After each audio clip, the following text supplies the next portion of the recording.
बोलिए पवन पुत्र हनुमान जी महाराज की जय। सनातन धर्म की जय। प्रिय भक्तजन, जिस समय भगवान श्री राम के गले में माता जानकी ने वरमाला डाल दी, अब श्री जनक राज जी ने प्रस्ताव रखा कि क्यों न विधि विधान से यज्ञ मंडप में चलकर के 7 फेरे लिए जाएं और विधि विधान से विवाह संपूर्ण किया जाए। तो मेरे प्रिय भक्तजन, प्रभु श्री राम ने अपनी मर्यादा में रहते हुए उन्हें अवगत कराया कि मैंने गुरुजी के आदेश पर धनुष को तो भंग कर दिया है, लेकिन जो विवाह पद्धति है उसे मैं कदापि नहीं अपनाऊंगा। क्यों प्रभु? हाँ, इसमें कारण है। मेरे कुल की परंपरा है, मर्यादा है, जिसके अधीन रह करके ही किसी कार्य को आगे बढ़ाने की प्रक्रिया होती है। मैं उसी तरीके से सब कार्यों को करूंगा। वो क्या है?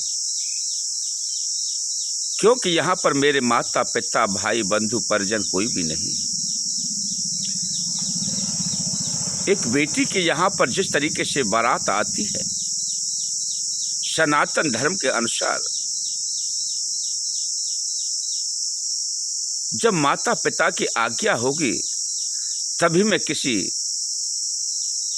कन्या का वर्ण कर सकता हूं।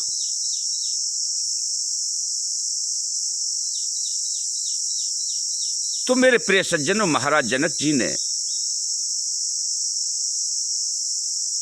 सभी मंत्रिमंडल से पूछ करके, सभी विद्वान जनों से परामर्श लेकर के महाराज दशरथ जी के यहाँ पर निमंत्रण भेजा, दूत को भेजा और बारात को आमंत्रित करने के लिए कहा।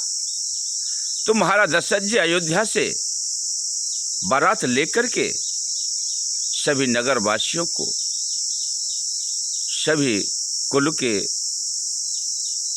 सम्मानीय व्यक्तियों को लेकर के जनकपुर के लिए जाते हैं और भगवान प्रभु श्री राम जिस प्रकार से सदाशिव भोलेनाथ ने सनातन पद्धति से 7 फेरे लिए मंडप के नीचे अग्नि के सामने सभी विधि विधान को पूर्ण किया था, उसी प्रकार से मेरे प्रिय सज्जनों भगवान श्री राम ने माता जानकी को विधि विधान से अपनाया और उन्होंने उसके साथ साथ लक्ष्मण भैया के लिए भी उर्मिला का विवाह किया। अब तो मेरे प्रिय सज्जनों, जिस प्रकार से राम और लक्ष्मण दोनों भाई उस सूत्र बंधन में बंध गए, तो उधर समाज के लोग, नगर के लोग यह देखते हैं कि इनका तो विवाह हो गया, लेकिन ये दोनों भी तो एक जैसे ही हैं, जैसे राम और लक्ष्मण हैं ऐसे ये राम और लक्ष्मण से मालूम पड़ते हैं। ये कौन है? कि ये इनके भाई हैं, भरत और शत्रुघ्न। तो क्यों ना हम श्रुत कीर्ति मांडवी का विवाह इनके साथ कर दें। तो मेरे प्रिय सज्जनों,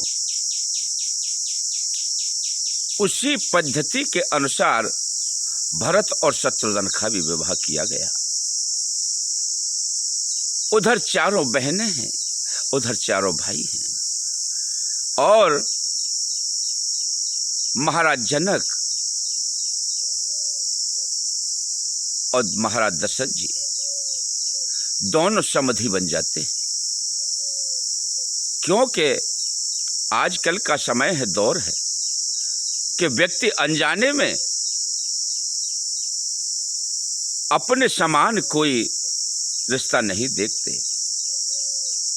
कोई सोचता है कि हमारी बेटी गरीब परिवार में है, अच्छे परिवार में बड़े पैसे वाले के पास चली जाए, तो झूठ सांच बोल करके वहां रिश्ता तय कर देते हैं और वहां पर जाकर के बेटी को बड़ा कष्ट भोगना पड़ता है। न तो गरीब अमीर के लिए करे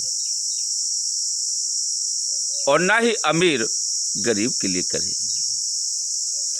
अपने ही समान उस रिश्ते को